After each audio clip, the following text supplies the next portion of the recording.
can be starting right now. Okay, yeah, sure. So we go for it. Okay, fuck it. Let's go. Let's go. So how are you, Oscar? So I'm good. Actually, I had a really great week.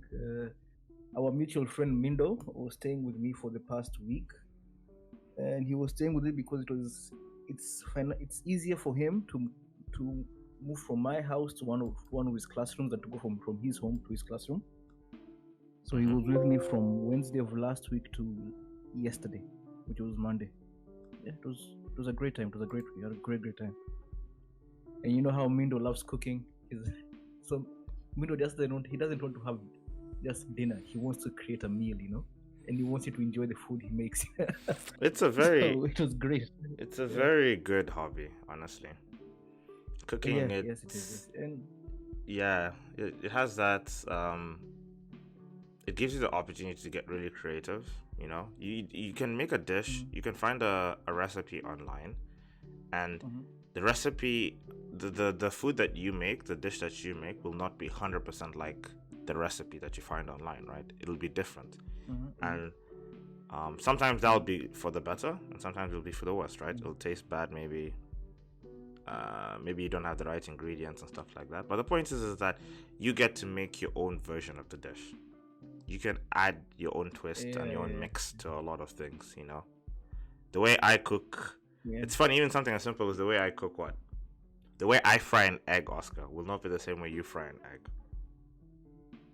I mean, it's the same thing with everything else in life. It's not just cooking, it's everything. It's everything. So isn't that what makes it amazing? Like you're adding your own spice of life to the food.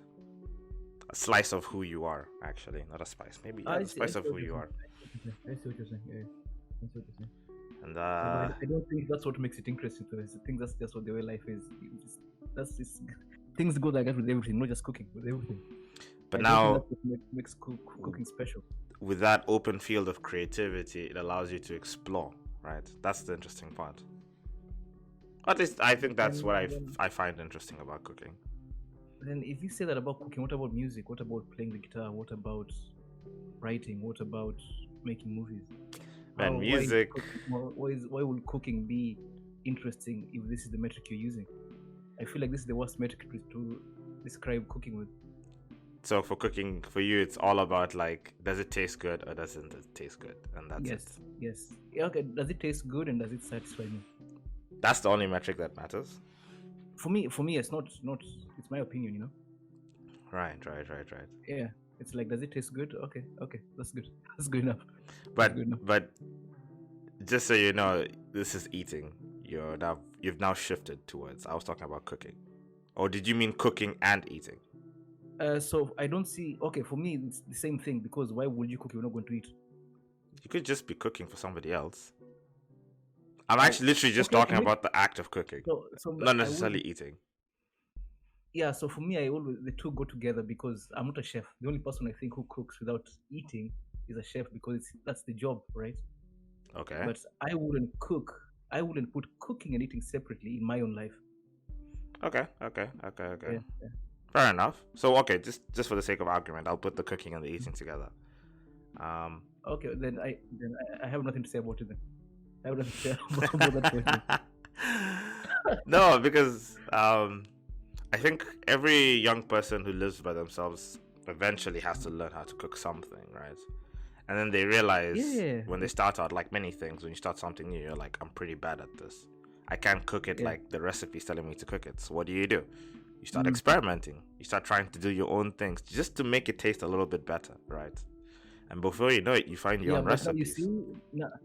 You see, now you've gone back to saying, like, you try something new just so it can taste better.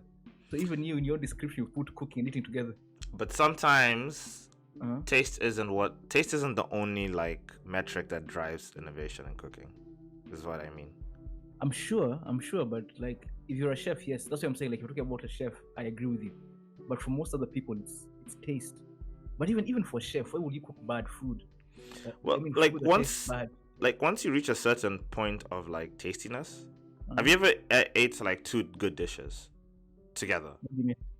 Like you have one delicious, let's say, hamburger, and you have one delicious chicken, Uh-huh. How do you compare them, those two? You know, they're both two different dishes, right? They Mm-hmm. both Mm-hmm. have two different like palettes of taste. For Mm-hmm. hamburger, you can measure like a hamburger based on like, oh, how soft is the bun? What are the Mm-hmm. spices they use to mix into the meat? How are the Mm-hmm. sauces, the vegetables, the softness, all these things, you know? Mm-hmm. The crunchiness of the vegetables. I don't know. Whatever metric you want to use to measure like the deliciousness of a hamburger.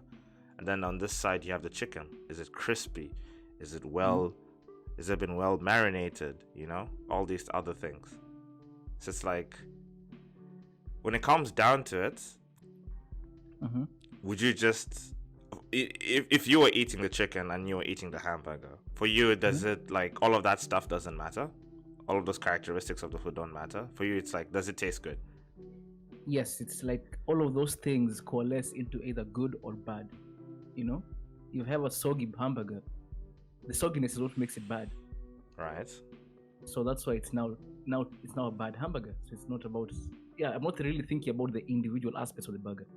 Everything in that burger, like maybe you can have like really soft buns, which isn't a good thing, but the inner layers of the burger, maybe the meat itself, the cheese or whatever, are good enough to cancel out the fact that the bun was too soft. Okay. So I'm not looking at individual aspects of the burger. I'm just looking at the burger as a whole. Do I like it or do I not like it? And if Mm-hmm. everything was perfect, Mm-hmm. in your And it's good. mind you would be done cooking. Like Yeah. there's nothing else to explore on. There's nothing else to look for or search for. There's no need to look for Yeah. other recipes.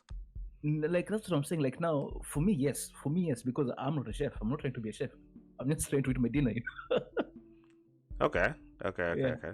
Like maybe if I was like Mindo does those things. He wants to experiment because, like you said, it's a hobby of his. You know, it's a hobby. It's not just about eating for him.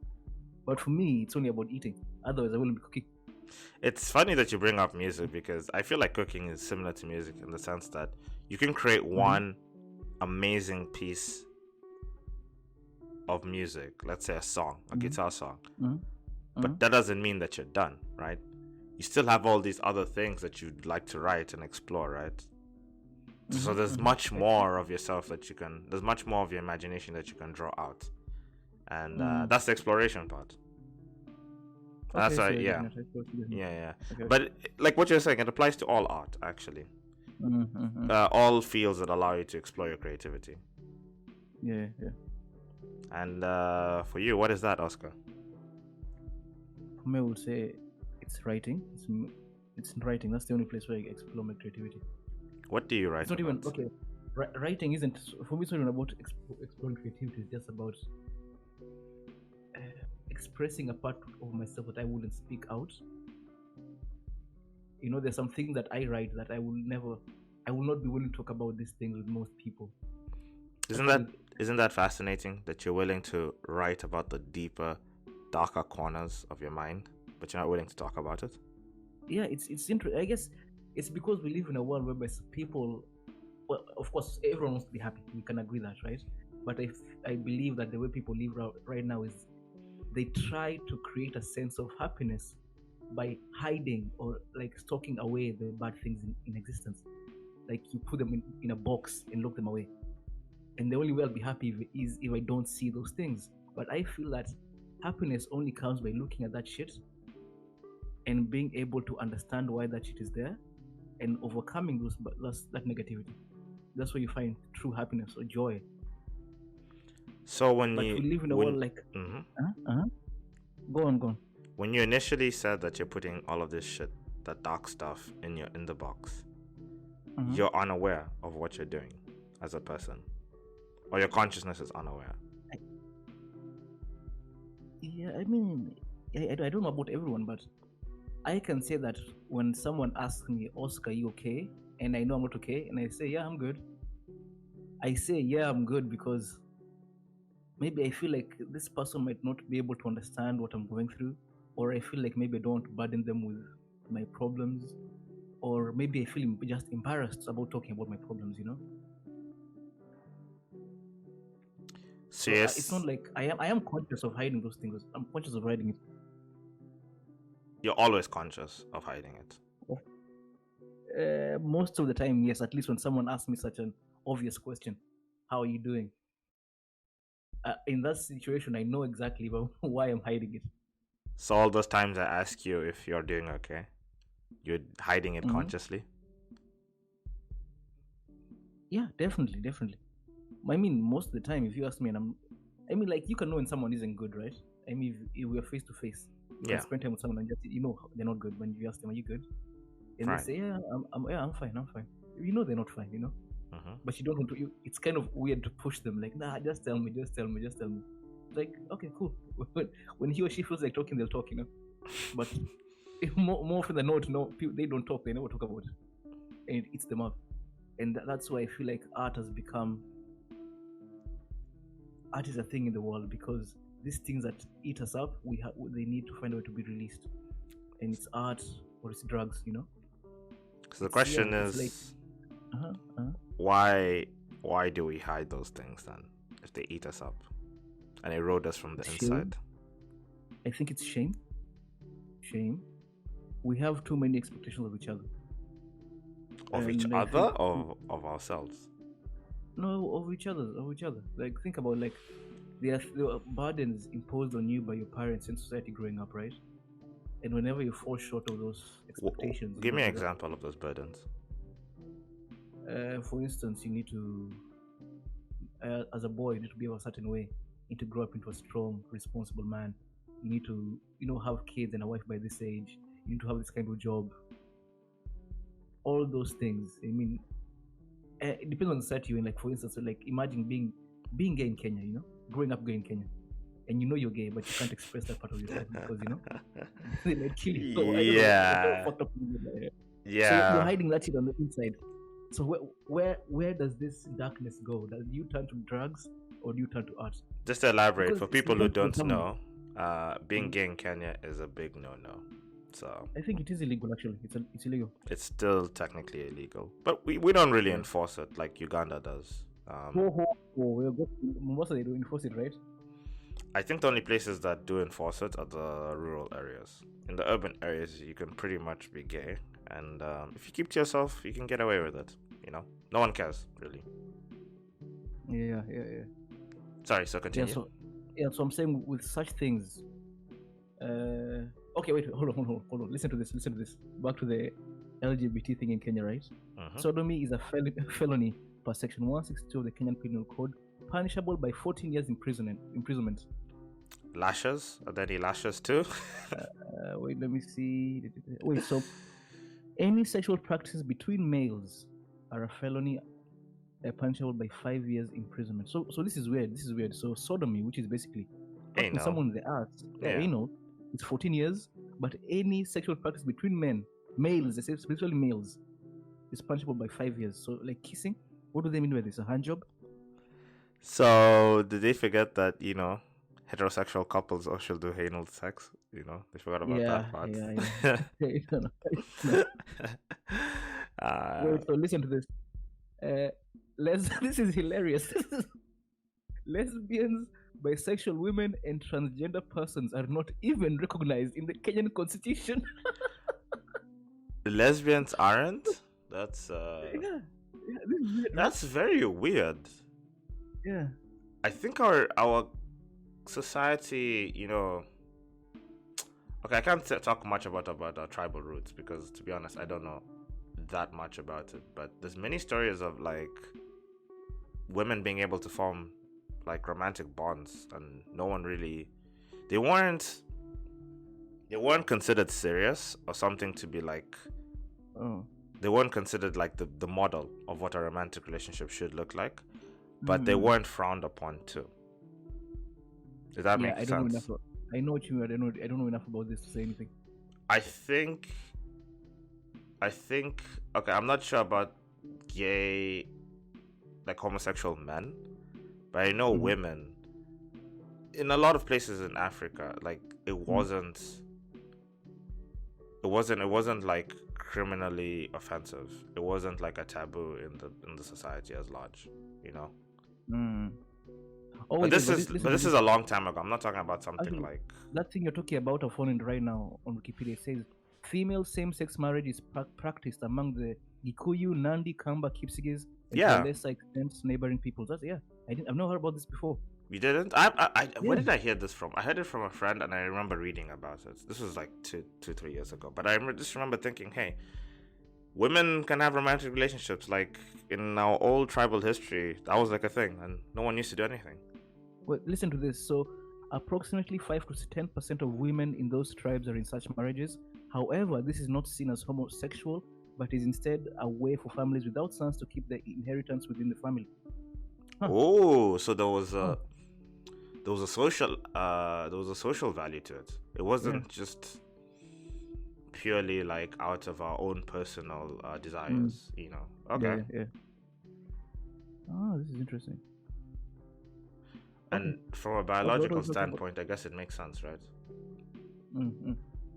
You wanna Okay, so you wanna take what are we care talking of about all before? of the young in the village, right? So, Mm. and if the young are like the hope of the village, the hope of your people, then you wanna find a way to take care of the people who don't have parents. So I guess forming family units around those kids would make sense. Mm. Assuming the entire village it recognizes themselves as one family, you know. Which I'm pretty sure, like even till today, like villagers even back at home, they're really closely knit. Is that right? Yeah. I assume so. I assume so. I assume so too. They're very closely knit. They consider themselves Yeah. like maybe not brothers and sisters, but like related. They're family. You know your neighbor knows your neighbor. The entire town is like you I know can each agree with other. that. Yeah, Yeah. is what I mean. Uh, So yeah, sorry. What were you saying? What were you gonna say after that? what was I talking about? What were we talking about before we got into this? I was talking LGBT? about it was interesting about like the social value of allowing women to like form family units in our No. I was talking about like what are we talking about prior to this? Prior to LGBT the in prior to Kenya, that. and Oh, we're before talking about that, like the we're talking dark about corners of our minds and why we the hide it. voices like this was a point I was making, right? Being gay in Kenya, you're probably going to have to hide that, right? Right. If you're coming from most parts of the country. So how do you express that part of yourself? Because it's what you are, right? It's what you are. It's a part of who you are, right? Okay. And to have that piece of you unexpressed because of the society you live in, that's a burden on the individual. And that burden is pressure. That pressure must be released somehow. So the way to release the pressure is either art or falling into drugs, alcohol, everything else that can be negative for you. So Making sense? yeah, that makes sense. As an LGBT person, that would make sense. Mm-hmm. So you're saying the world Mm-hmm. rejects you, and it's through that the pain of that rejection that Mm-hmm. we turn to art and or drugs. I'm trying to summarize your point. It's not that the world rejects you. Okay, like maybe LGBT. The world Maybe being that's society and an like extreme case. yeah. Yes. LGBT is an extreme case, but maybe in some cases that it's not so much the world rejecting you, it's that you just think the world is rejecting you, and that's good enough to create a darkness inside of you. So you're saying that there's some instances where the ideas, the fears that you have, the biases and the fears that you have within your head may never exist. Like it's all up in your mind. Exactly.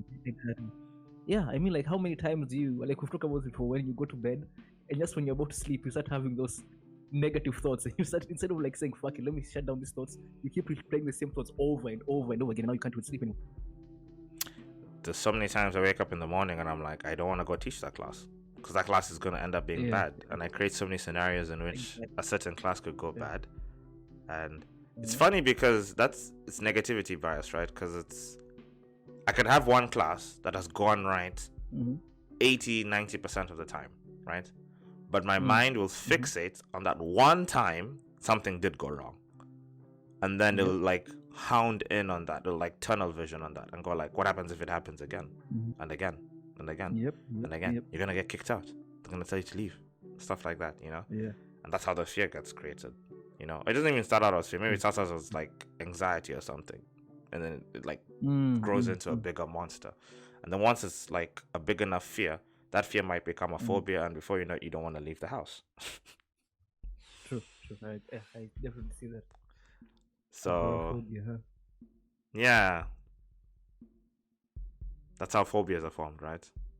It never starts out as like it never starts out as like, you know, you wake up one day and it's like, oh, I don't want to go outside anymore. It's always like small steps. It's always incremental steps. Yep. And then Yeah. you reinforce the monster, those negative ideas. Yes. And usually that's the point where, you know, your social unit, your family unit should help you out if you're having a really bad time. Yeah. But not everyone has going that. back, like,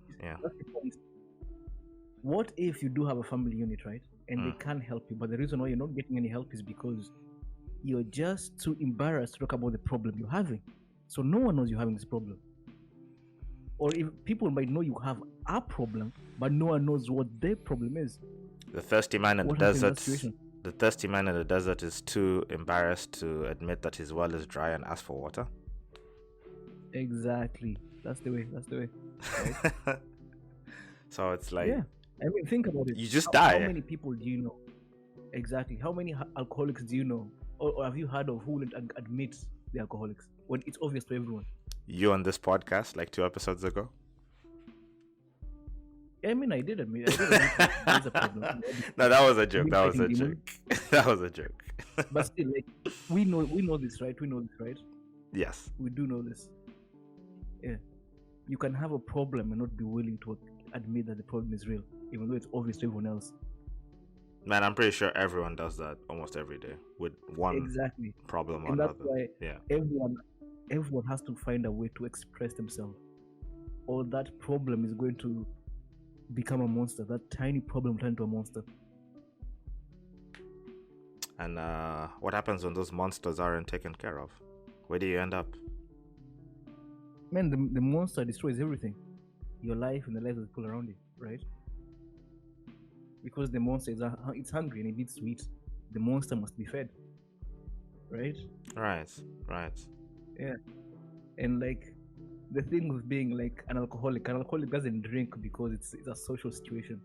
The alcoholic needs to feed on the power that is liquor, you know? They feed on that power that is liquor. So Oscar, you, for example, we've talked about that. We've talked about people who like clearly have problems but don't want to ask for help. One of the reasons you said was embarrassment or shame, which is very understandable. I think many people can relate to that, you know? The question is, why do you, like, for whatever monster you have, why don't you ask for help? Because, okay, maybe I don't know how to ask for help. How do you ask for help, right? But and also because maybe I've discovered that for me, writing, I wouldn't say writing is fun. It's not fun. Sometimes it's... So wait, you don't enjoy writing? I wouldn't say I don't enjoy it, but I wouldn't say it's fun. It's like running. I mean, running is good, and I do run quite a bit, but I don't enjoy what I'm feeling when I'm running, you know? Well, if we enjoyed everything we did, wouldn't that be wonderful? If we did enjoy everything we did. I enjoy working out. I enjoy eating right. Like just today, I've gotten back to like working out more consistently from like last week and this week. And the first 3 days and getting back into my routine, it's like I don't want to fucking do this. It's cold. My bed is warm. I'm hungry. My body won't move the way it moves because it's a bit stiff in the morning, right? And I'm just like, fuck this shit, you know? But then I think about it, it's like, hey, Jason, how many times have you, like, you wake up in the morning and you don't feel like taking a shower or brushing your teeth or going to the toilet? It's like, there's so many things you don't want to do. Feel like going to the toilet? Yeah, there's times, like, let's say at nighttime, you're just like, man, I'm too lazy to go to the toilet or something like that, right? Point is that, look, it doesn't have to be going to, it could be also like getting water or something, or eating. You're too tired to go eat. Mm-hmm. Get my point now? And it's just Yeah, like I see what you're saying. there's so many things in our lives Okay. that we do that we don't want to do, but we do it because we have to do. And what problems do you have in your life, and what are you scared of asking for those problems? For me, Uh, I want to solve my own problems. I mhm. feel like And what are these problems you're solving your own? so. Firstly, it's forging my own path, a path that Mm. will a path that will justify the suffering of my existence. But is that really a problem though? That's not really a problem. That's That's just life, saying like, man. yeah, that's That's just saying like, living. That's that's saying you being. want to accomplish my dreams, right? That's not really a problem. That's just everyone. But that's the crux. But that's what we all do, you know? When you reach a certain point, you realize that is the big problem in my life. I need to find No, why I but exist. what I mean is, I think you're trying to be philosophical with your points. You're forcing the philosopher to come out of you. Mm-hmm. I'm just talking about a real problem people have. You know, like I will say I drink more than I would like to drink. I smoke more than I would like to smoke. Right? So these are problems that not everyone drinks as much as Oscar. Not everyone smokes as much as Oscar. So if I talk about a problem, I'm going to mention these things.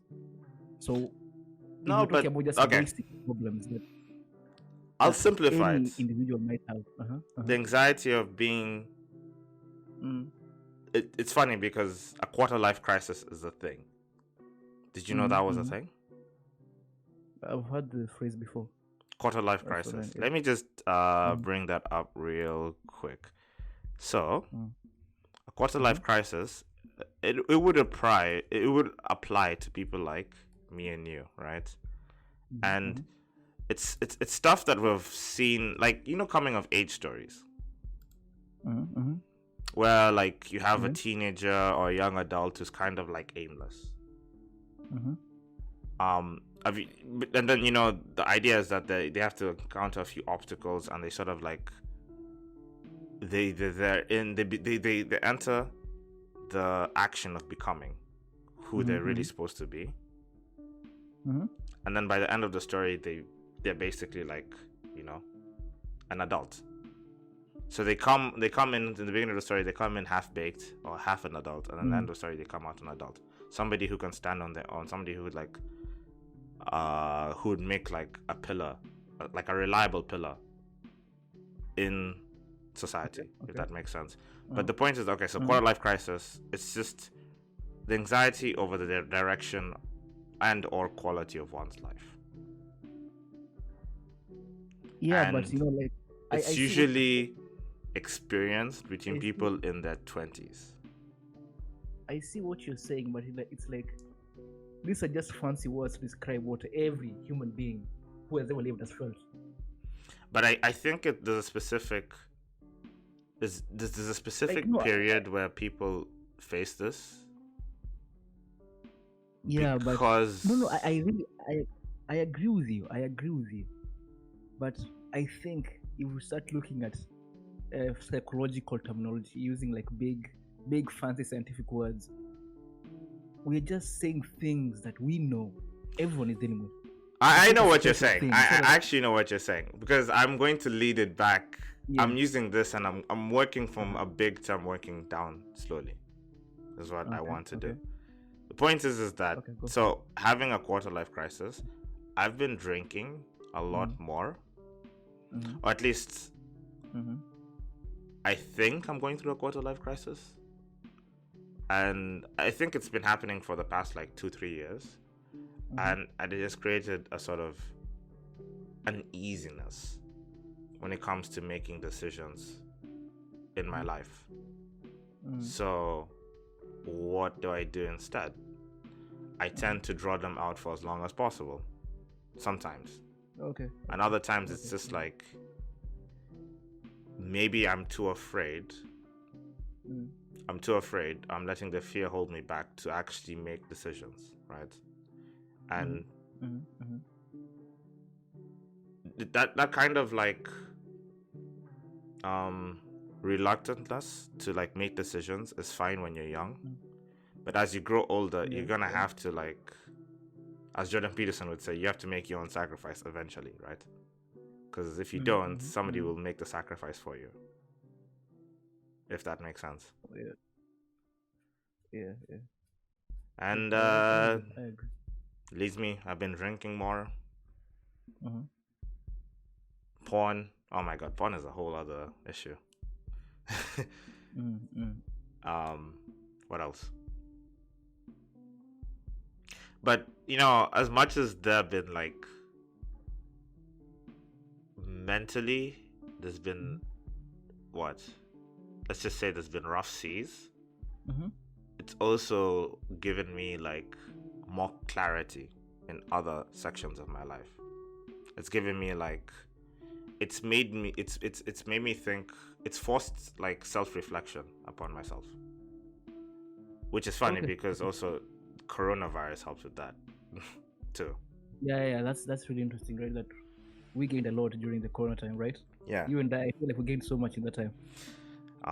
That those moments where you have to, like, you're forced to look back at yourself, Yeah.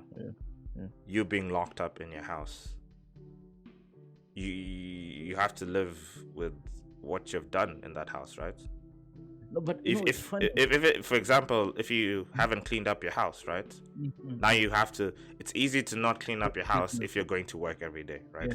Yeah. But now if you're locked up every day in that house, there's no excuse. It's stinking, Yeah. It smells like there's an animal in there. Who's the animal, Oscar? It's you, Jason. It's you. It's you. You're the animal, man. You're the animal, man. And it's like, you can't run away. We're in a lockdown. So you have to live with those consequences now.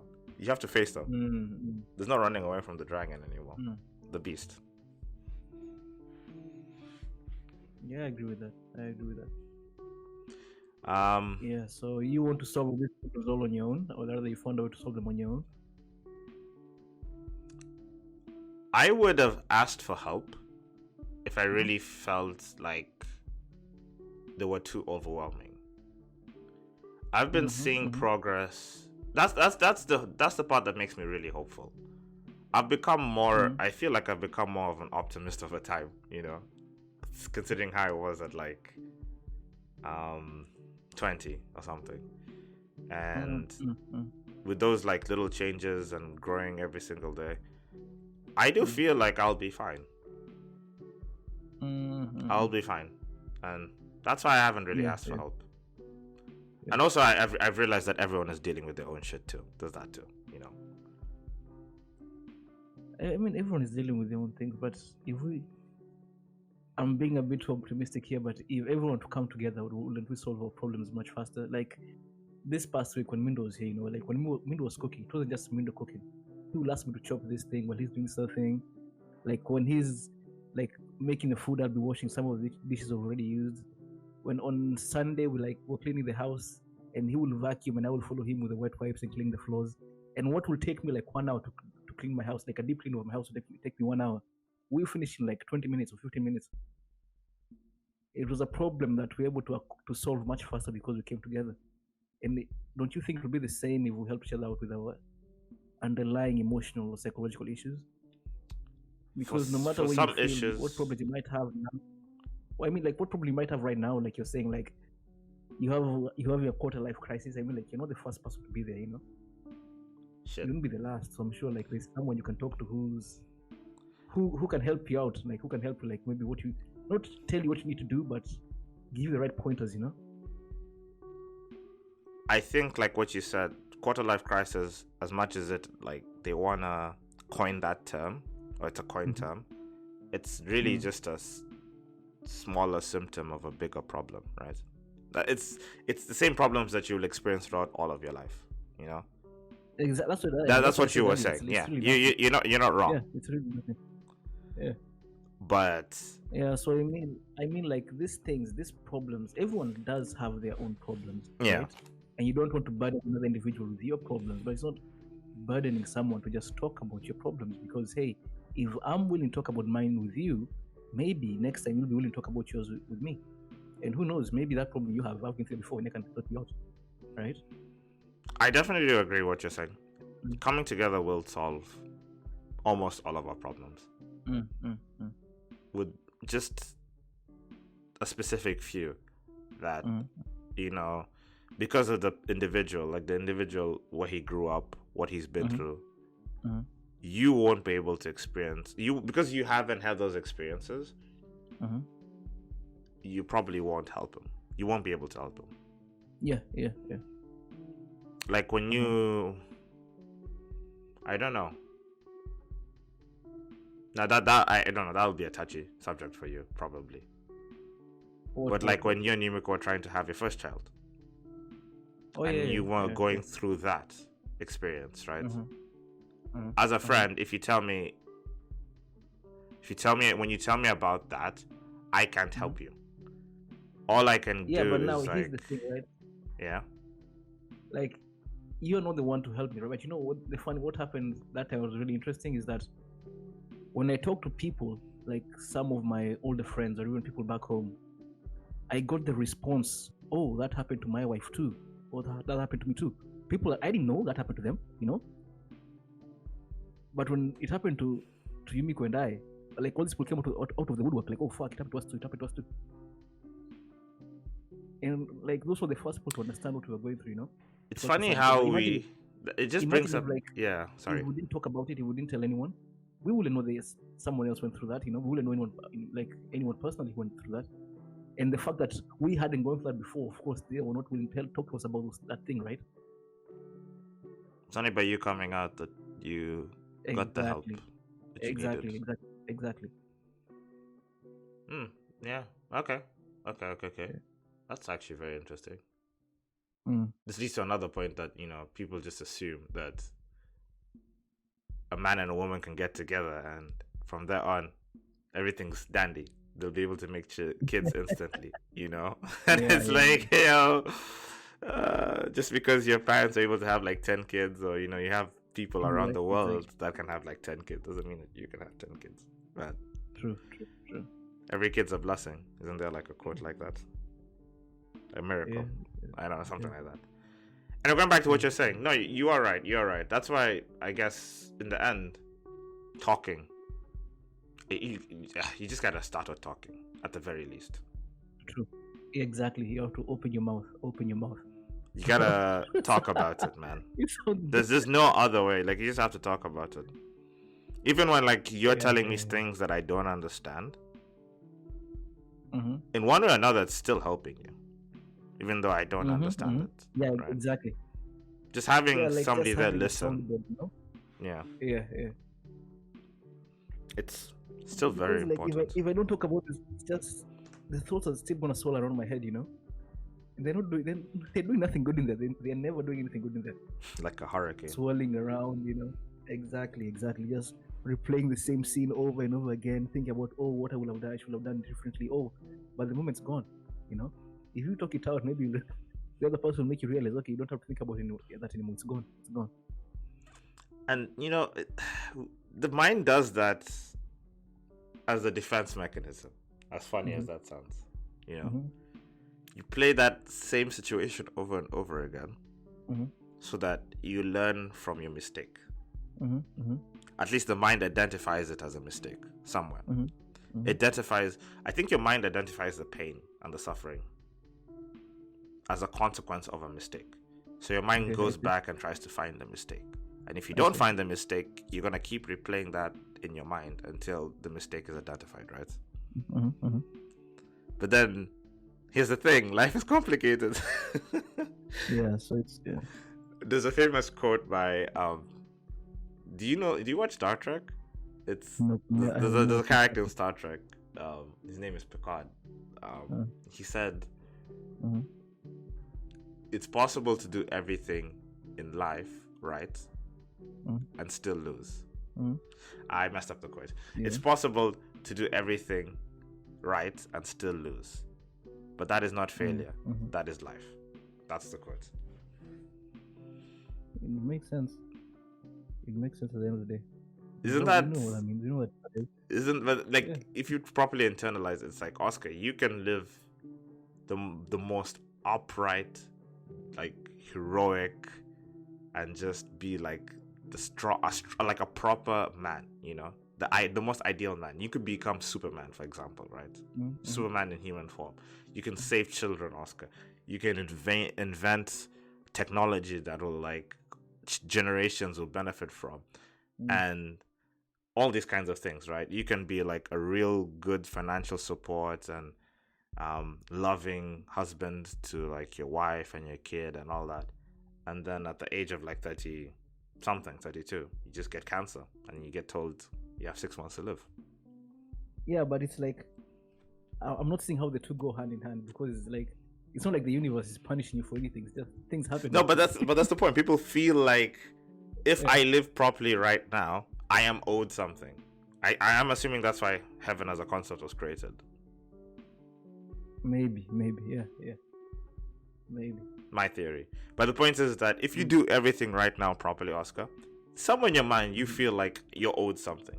That's why you go and you take your cheat day off, right? Whenever you work out super hard. You're owed like an award. You're owed something. Maybe that's just... No, I see what you're saying.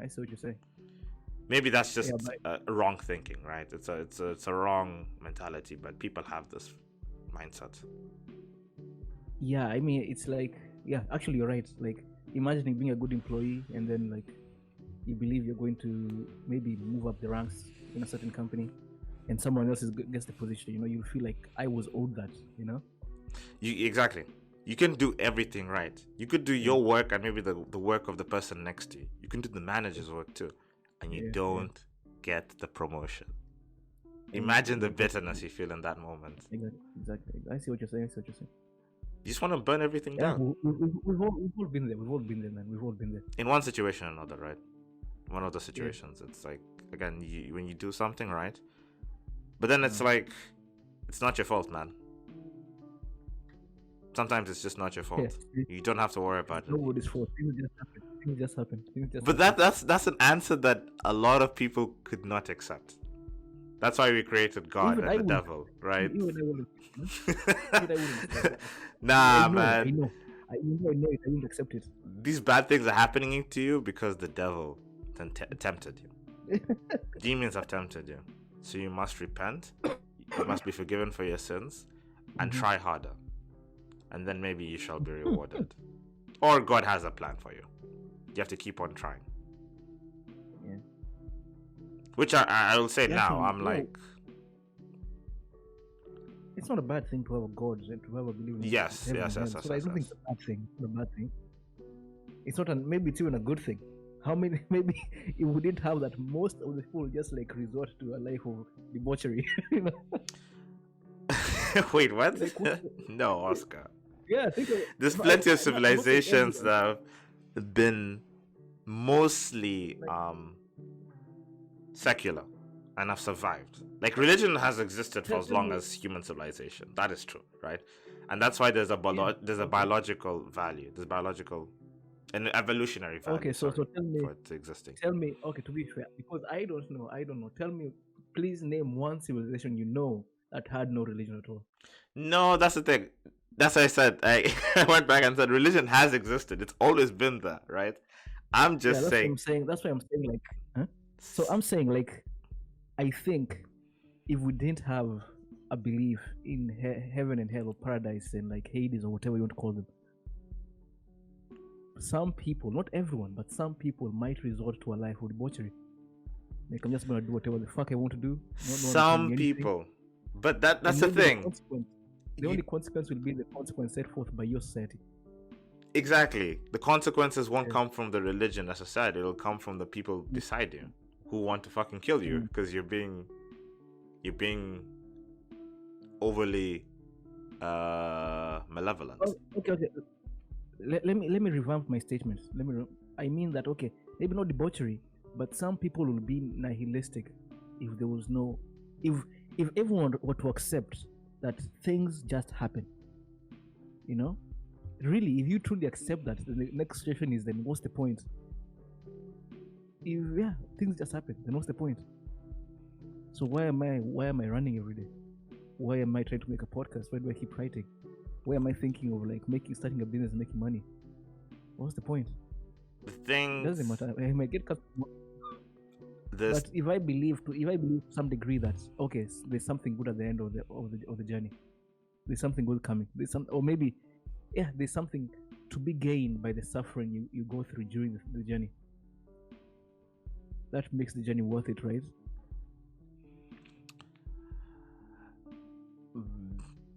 you're trapped in this ever looping treadmill. So you know the treadmill won't stop for years and years, maybe decades, and for you it might feel like an eternity. So you create an imaginary carrot at the end of the treadmill, and that imaginary carrot being something that you can never quite reach. It's just inches away. But you know when the treadmill eventually stops, you'll be able to reach for it and grab it and eat it, and everything will be all right at the end. Yeah, I get you. Does that make sense? Does that metaphor? It makes sense. It makes sense. Yeah, But then, it does. even though you're not running anywhere, you might be able to still look around at your surroundings and enjoy the people or the things that you see around you. If life is just a treadmill, right, and the treadmill isn't going anywhere, but you can still see things, meet people. I guess my point is that even without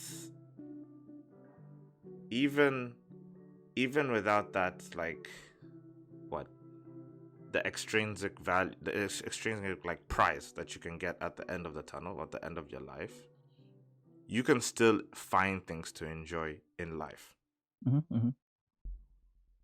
God, does that even make sense? What am I saying? Yeah, I get you. No, I get you. And I guess one of the best things about life is that we can create our own meaning. About existing, we can create our own meaning. You don't need to have this overarching, like, you don't need to create this, you don't need to create a deity or a divine figure that has this overarching plan for you, when you could be the architect of your own life. Yeah, that's true. But it's very hard to be focused on it on a daily basis, right? Man, I don't think human beings were not that responsible, man. I don't want to talk about every single person in the world, but I'm not responsible. I can't even decide what to eat today at dinner time. So you telling me that I'm somehow responsible for the Jason that's going to exist in 10 years is like, what are you saying, bro? What are you talking about? Like, I don't know. What's your level of competence? All right, Oscar, do you have a 10-year plan? Do you have a 15-year plan? 10-year plan? Jesus Christ! I don't even have a next year plan. I have a Christmas plan. That's as far as that as far in the future I can go. Same for me. Like, I know I'm moving to Osaka. Like, let me deal with this issue first before I start thinking about 10 years. Like I told you how, like, when I was dating my first girlfriend, and I went to visit her parents to have lunch with her parents, right? Right. And the dad was like, "Oh, Oscar, what's your 5-year plan?" I was a 17-year-old boy, or maybe I was 18 at the time. I was probably 18, yeah. Oscar, what's your 5-year plan? And I just lied about everything. I just said all the things I thought he might want to hear. like what you do in a job interview when somebody asks you, Exactly. What do you think of the company? What do you think of the philosophy? Where do you picture yourself to be in 5 years? Oh man, it's like, dude, I just want a job. I just want to eat. Oh god. Okay, what happened after? What do you mean? What happened after you told him all of those things? The things that you... Yeah, he seemed... I think maybe looking back, maybe he knew I was just bullshitting, but at least at the moment he seemed satisfied with what I was saying. Yeah, but I was saying, I want to work in the Ministry of Foreign Affairs. my goal is to be a diplomat. I'm like, I didn't want to do any of those things, man. I was just saying that just to get him off my back. Right. Oh man, it was so bad. It was I remember like man, I this sounds really bad. Like it sounds like I have no vision for my life, but the vision of my life is just being able to be responsible for today. Does this make sense? You gotta start somewhere. Like I have to learn how to be responsible for today first before like throwing 5-year plans in the picture. I have nothing for respect for the people who can have 3-year plans and they've like truly planned their 3-year plan, you know, because people like that do exist. Yeah, they do. I'm sure they do. Yeah, like I remember, like I was talking to you once about one of my friends from primary school, man. I met this guy when I was 12 years old. He said he's gonna be a doctor, and right now he's a fucking doctor. When he said that shit when he was 12, can you believe that? Yeah, people like that do exist. Yeah. For I guess you and me, it's something that we have to learn. We have to try a little bit harder to learn. Yeah, maybe we weren't playing the right simulations when we were kids. I know something. It doesn't matter. We're here now. We can just learn slowly, fix to the day slowly, work on today, work on the problems we have right now.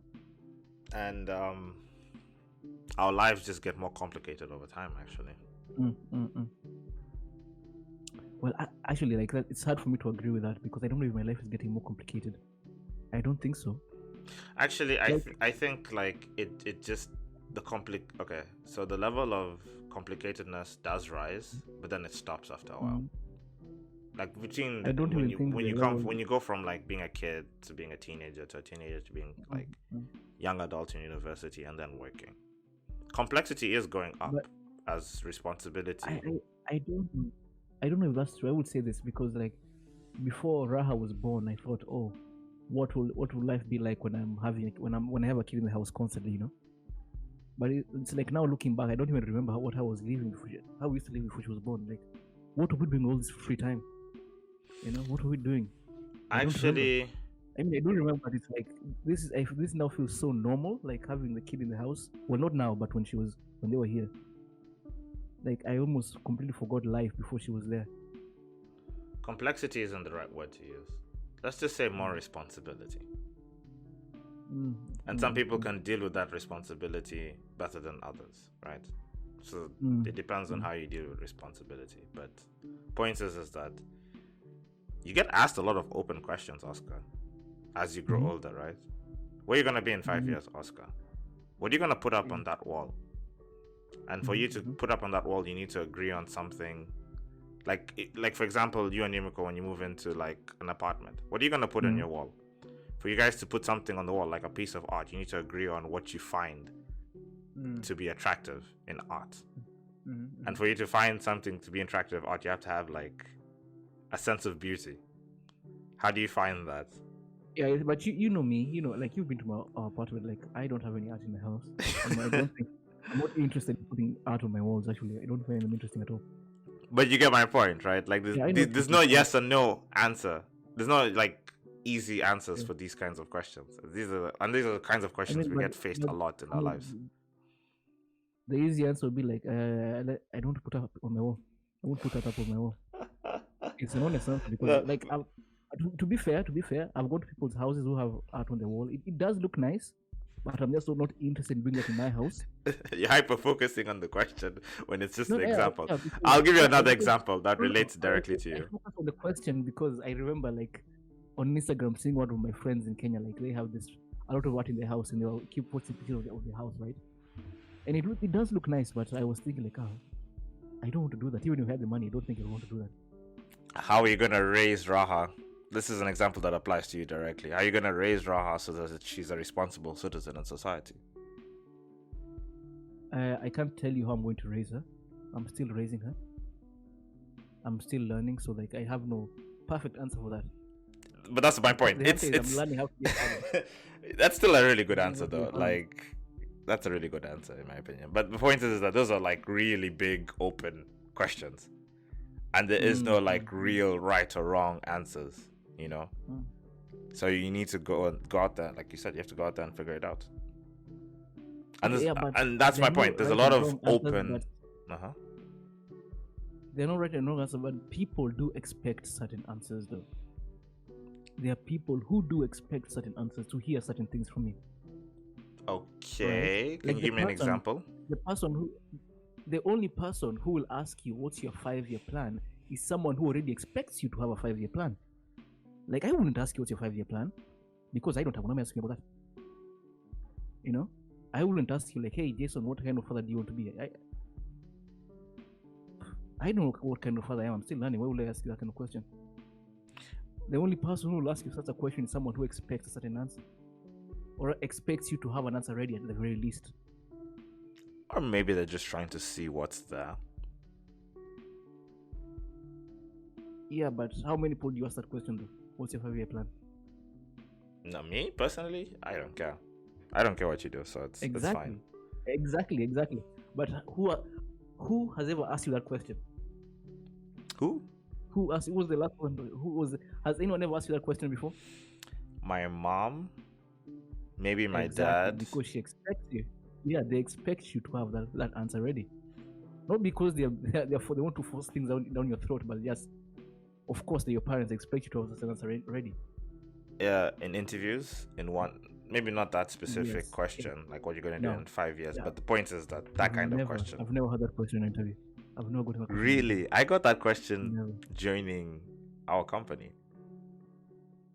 I've Really? got that question, yeah. Really? It wasn't 5 years No, though. I It's didn't just like, what do you expect to be in 3 years or 2 years? Oh, maybe I got it. I just don't remember. Actually, I just don't remember. The lights Yeah, go it so was a deep, long time Oscar. ago for me. I don't remember. But okay, yeah, like you Yeah, said, if you it's a got long it, time maybe ago. I must have gotten it too. Yeah. And Yeah. So like, yeah. So I do believe the only people do expect answers. The only people who will ask you such a question are people who expect you to have an answer. Like, if you tell them like I don't know, that's not good enough for them. It's like, but really, I just don't know. I just don't know. I don't know. I don't know enough about next month to be like confident about 5 years down the line. I'm not that confident about next month. which is funny Like, it's because not, if you hear that in a and job interview, that uh-huh. person gets rejected almost instantly. Exactly, but Yet he that's the most has, honest answer you can give. yeah, he has extremely Because positive traits right there that you'd want in your employee. He's very honest. number one, it's not even honest. It's like, for me to say like I'm not confident about next month, it's not even about money or like anything. It's like there's so many things I can't imagine that might happen between now and Christmas Day. You know. Okay, you talk about possibilities, opportunities. Possibilities, yes, possibilities, opportunities. There's too many things. Too many. No, not just negative things, even positive things. Too many things can come up between now and Christmas Day, right? Both positive or negative. Oscar might Right? inherit some gold somewhere, and before you know it, you're a billionaire. Yeah, who knows? So like, I'm not so confident about next month. So why will I be confident about 5 years down the line? Right? I don't know. Like, I can. The one thing I can promise you is like, hey, tonight I'm gonna run when I get back home, so I know I'll take care of today, right? All right. But talking to you about 5 years, no, I don't know. Will I even be alive in 5 years down the line? Yeah, it's like, dude, it's like we assume that you're going to live forever. You know, like this thing called life never ends. Oh, what's your 5-year plan? What's your 10-year plan, dude? You might actually die tomorrow. Did you think about that? If we start coming up with 5-year plans, maybe you should be planning your funeral. Maybe you should save some money aside for your funeral. Yeah. I mean, I guess it's more of like planning, preparing for the worst, but hoping for the best. You might die tomorrow, but lots of people don't. So what are you gonna do when you stick around? Yeah. You can't. Your answer can't be like, oh, 10 years down the line, you can't be like, oh, I wasn't planning on being here. I was planning on being dead. At least we wouldn't consider that person a normal person, right? But that is the most... Okay, you wouldn't give that answer, but you would say, okay, what's your 10-year plan? Oh, I don't know. I might be dead by then. Which is an honest answer. I don't know. I might be dead by then. The only people who could say that are the people in the earlier forms of civilization in earlier human history, when the what do you call it? The the average lifespan of a human being, or like a male, was like up until 30 or 30 something. Or or you're people very in unhealthy, our times who are like old. or you're Anyone who's overweight, like or overweight. or overweight or whatever, or just Or having chronic just illnesses, right? Sure. yeah. But people who are like healthy and who are normal for the most part, that is not an excuse you can give. It's not an excuse. It's honest. Like, hey, so think about this. Every month you put money aside for your funeral. Like you put away like 1K every month. Again, people Or will think you're crazy. But it's not crazy. It's not a crazy thing to do because I mean we're all going to die. We know that for sure. You just don't know when. You just don't know when. I mean, it's of course. I don't think like in Japan they cremate, right? I don't think a cremation is too expensive. I don't remember how much it was. I think it's But one of the cheap options for sure. It's definitely yeah, cheaper so than like burial, like with a coffin. yeah. So whatever money. So if you don't die within the next 5 years and you're saving that money for the next 30 years, every month you're putting away 1K into your cremation fund. On the day you die, whatever money is left over, you can leave that money to anyone, to your kids, to your family, to your friends. It's not a bad thing. That does make sense. That does make sense, honestly. Yeah. But again, Because, society when you with die, where does the money come from? I guess it's the topic of death in our society. We consider it taboo, Which it shouldn't be. and it's maybe not gonna taboo. happen. It's uncomfortable. It's uneasy Yeah. for lots of people. It's like, hey man, why you keep talking about death, man? You're such a buzzkill. Fuck off. I want to just drink and have fun with my friends. You keep... Yeah, but it's interesting because you're definitely going to die. You know that for sure. You're definitely going to do it. I think some civilizations and some societies and some cultures have a better conversation of death than others, because they've like, Who do you think? I don't know anyone. Maybe like I would imagine, maybe Buddhists to some degree. yeah, Like the monks. Maybe the Hindu guys, the Hindu gurus or whatever they're called, the Sudhis. They're called Sudhis, or yeah. they've ingrained it Swirls. Maybe some. from a young age. Like, hey, you're gonna die. Yeah. Everything you're doing is like, Yeah. all these moments you have in life are fleeting. So just enjoy what you have right now, because you're gonna die, and that's like, that's the philosophy that they build their entire lives on. While everyone in the West is like, I want big cars, I want a hot wife, I want, I want a big house, money. Who's thinking about death? Nah, man. I won't die. I won't die. Death is not even a part of the equation, basically. Yeah. And that's Oscar. Any final comments? Do I have any final comments for today? Like, it's a really, really beautiful day. That's the one thing I can say. Like, like the big window in my house, Yeah. leading up to the balcony. Oh man, the sun is coming to my house beautifully today. Wonderful. That's the last thing you have to say, man. That's it. I was really happy that it was sunny today in Hoita too. It's been really cloudy and just like very Yes. Gloomy. gloomy weather. Yeah, very gloomy weather. Yeah. And now the sun was shining and cleaned my house, so everything's good. Everything's good. Things are looking up. And thank you guys for listening. Yeah, thank you guys. Peace out. Thank you. Anyway, we'll do the introduction later, right? Oh, I guess we're over now. So. Okay. Cool.